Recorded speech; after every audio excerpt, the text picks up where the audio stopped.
వెళ్ళింది అంతా 4000 క్యూసెక్లు అటు వెళ్ళింది.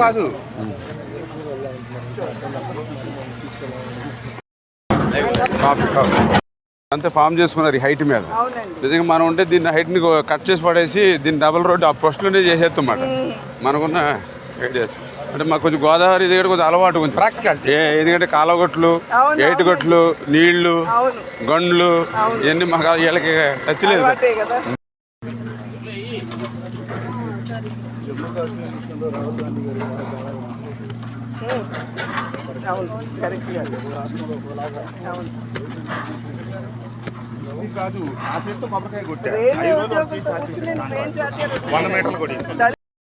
ఈ స్ట్రక్చర్లు అయ్యేది అదే సైఫన్ అంటే ఆ టైపు నుంచి రేపు కిందకి వాటర్ రావడానికి రైతుల కోసం సైఫన్లు కూడా పోయినాయి. అది కంప్లీట్ చేసి తీసేయాలి బ్రిడ్జి, ఎందుకంటే ఫ్లోకి ఫ్రీ ఫ్లో వెళ్ళటం కోసం. ఇప్పుడు మంత్రి గారు వచ్చి అటు ఇటు పోయించేసేయండి అని చెప్పి పర్మిషన్ ఇచ్చిన తర్వాత ఇప్పుడు పోయిస్తున్నానండి. దీనికి సేమ్ బుడమేరు మీద కూడా ఇదే బ్రిడ్జి ఉంది.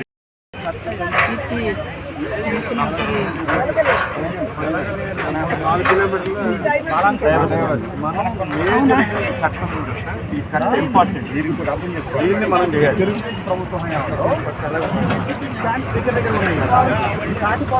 కొట్టుకొని వరద ప్రవాహం ఎక్కున్నప్పుడు నీళ్ళు ఎదురు అంటున్నాయి. బ్రిడ్జి పూర్తి చేసి కొట్టేయాలి. 5 ఏళ్లలో మా నిర్వాహకం ఏంటంటే అప్రోచ్ ఒకవేళ అనుకూలిస్తే రేపు పొద్దుటికి అంతే వాతావరణం ఇట్లా ఉంటే రేపు మార్నింగ్ చేసేస్తాం.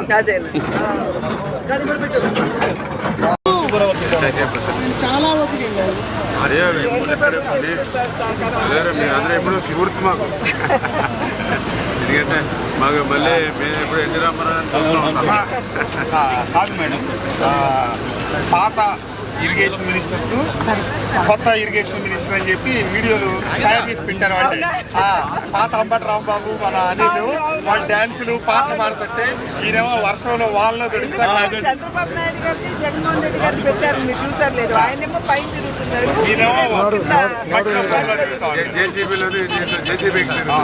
మొన్న మొదటి రోజు లోకేష్ బాబు గారు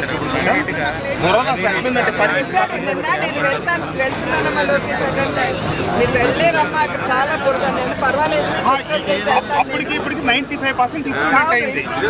ఇదే ఫస్ట్ టైం అండి ఈ 5 రోజుల్లో మినిస్టర్ గారు దీంట్లో ఇక్కడే నిలబడి ప్లాన్ అయిపోయి ఎలక్షన్ అప్పుడు మనం క్యాంపెయిన్ చేస్తా షేప్ మారుతాం కదా, పాప ఆల్రెడీ ఆ షేప్ వచ్చేసారు. మీ అందరికీ ధన్యవాదాలని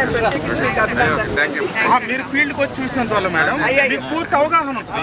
రేపు ప్రైమ్ మినిస్టర్ గారి దగ్గర చెప్పాల్సి వచ్చిన బాలతో చెప్తున్నా, బాల నేను 3 రోజులు చదివాను బుడమేరు గురించి అర్థం చేసుకోవడానికి అని చెప్పి చెప్తా ఉన్నాను. ప్రాక్టికల్ గా చూస్తే అదే నేను అంటున్నా. ఇప్పుడు దానికి మీరు ప్రాక్టికల్ గా చూపించింది నాకు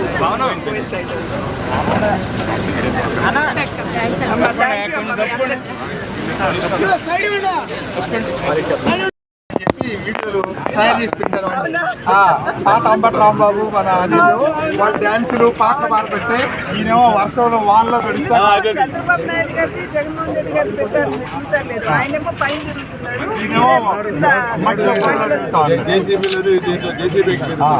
మొన్న మొదటి రోజు లోకేష్ బాబు గారు వచ్చినప్పుడు మేడం బురద ఎట్లుందంటే లోకేష్ అంటే మీరు వెళ్ళారమ్మా అక్కడ చాలా బురద. నేను పర్వాలేదు, అప్పటికి ఇప్పటికి 95% ఇంప్రూవ్మెంట్ అయింది. చాలా తగ్గింది. ఇదే ఫస్ట్ టైం ఈ 5 రోజుల్లో మినిస్టర్ గారు దీంట్లో ఇక్కడే నిలబడి ప్లాన్ అయిపోయి ఎలక్షన్ అప్పుడు మనం క్యాంపెయిన్ చేస్తే షేప్ మారుతాం కదా, పాప ఆల్రెడీ ఆ షేప్ వచ్చేసారు.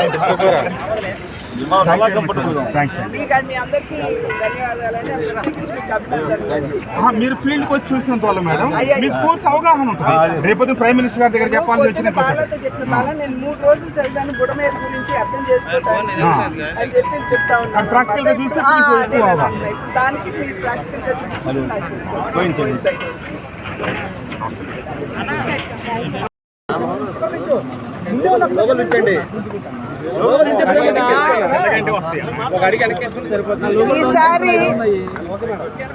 ఈసారి విజయవాడ ఎదుర్కొనేటువంటి ఈ పరిస్థితి ఏదైతే ఉందో ఇంతకు ముందు అన్నడు ఇంత విపరీతంగా ఎదుర్కోలేదు అనేటువంటి విషయం మనందరికీ తెలుసు. అనుకోని విధంగా కురిసినటువంటి వానలు, దానికి తోడు ఇక్కడ బుడమేరు ఏదైతే ఉందో బుడమేరుకు సంబంధించినటువంటి గట్లు అవి తెగిపోయినటువంటి సందర్భంలో రైట్ సైడ్ అయితే లెఫ్ట్ సైడ్ ఏదైతే ఉందో అంటే విజయవాడ వైపుకి 3 గంటలు పట్టడం, అదే విధంగా రెండో వైపున 7 గంటలు పట్టడం. ఇది దీని వలన మొత్తం విజయవాడ మునిగిపోయేటువంటి పరిస్థితిని మనం అందరం కూడా చూస్తున్నాం ఇవాళ. ఇది చాలా బాధాకరం. వేలాది మంది ప్రజలు ఇవాళ ఇబ్బందుల్లో ఉన్నారు.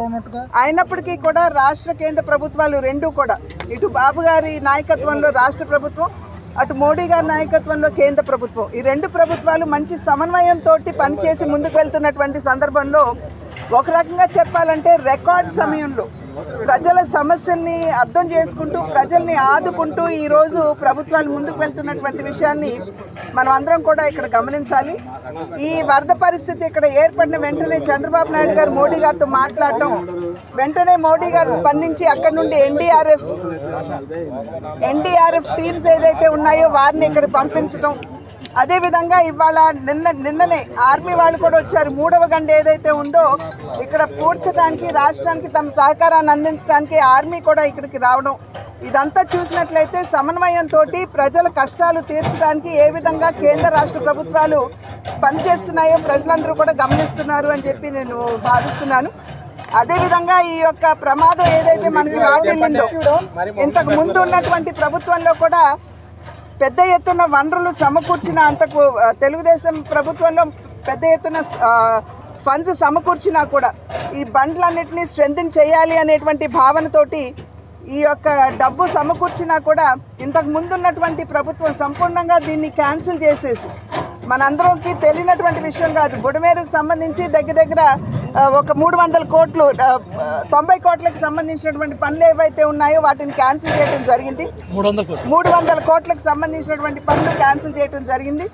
దాన్ని పర్యవసానంగా చివరికి ఒక గడ్డి మొలక కూడా తీసివేయనటువంటి పరిస్థితి, అంటే ఎటువంటి మెయింటెనెన్స్ లేకుండా ఇవాళ బండ్లు ఈ స్థాయిలో బలహీనపడ్డాయంటే ఇంతకు ముందున్నటువంటి ప్రభుత్వ హయాంలో కనీసం కూడా ఒక చిటికెడు మట్టి అక్కడ వేయనటువంటి సందర్భంలోనే ఈ రకంగా ఇబ్బందికర పరిస్థితుల్ని విజయవాడ వాసులు, విజయవాడ ప్రాంతం కూడా ఎదుర్కొంటుంది అనేటువంటి విషయం.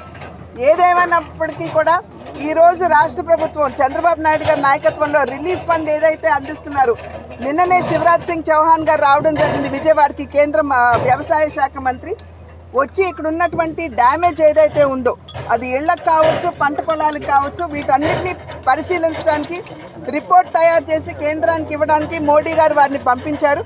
వారు నిన్న జక్కంపూడి అటువైపు అంతా కూడా తిరగడం జరిగింది. ఇవాళ కేసరపల్లి అటువైపు వెళ్ళి రైతులతో కూడా స్వయంగా వారు సంభాషించడం జరిగింది.